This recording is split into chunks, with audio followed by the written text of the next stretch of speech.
ang isang classified document, no?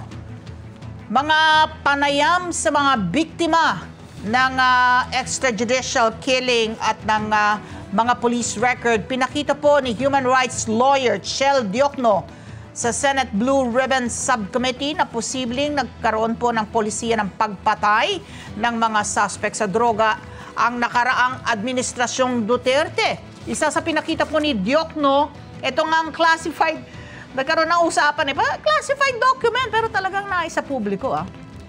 Ito pong Command Memorandum Circular Number 16-2016 na nilabas ni dating PNP Chief Ronald Bato de la Rosa ng July 1st, 2016. Dito anya makikita ang pagbabago sa atake ng pamahalaan laban sa illegal na droga dahil sa pagpapasok nito ng mga termino tulad ng neutralization at yung terminong negation ng mga suspect sa droga.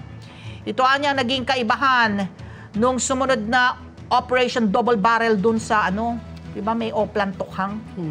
May utos na neutralization at negation.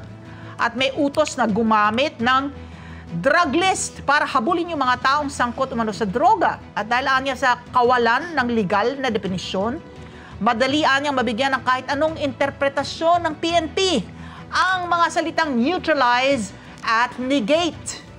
Ayon kay Diokno, base sa pahayag ng mga dating opisyal ng PNP, nangangahulugang pagpatay ng mga suspect sa droga ang mga terminong ito. Pero ayon man po kay Bato de la Rosa, mali ang interpretasyon ni Diokno dito po sa salitang neutralize.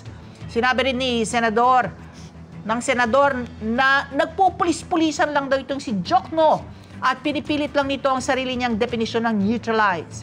Nilinaw na rin ng Philippine National Police na hindi nangangahulugang pagpatay ang salitang neutralize. Ayon kay PNP Public Information Office Chief Police Brigadier General Gene Fajardo, malinaw ang nakalagay na kahulugan ng terminong yan sa kanilang police operational procedure. Nangangahulugan anya itong arrest, capture, at surrender ng suspect o ng offender. Let's get together. Sunday 25. Sunday 25.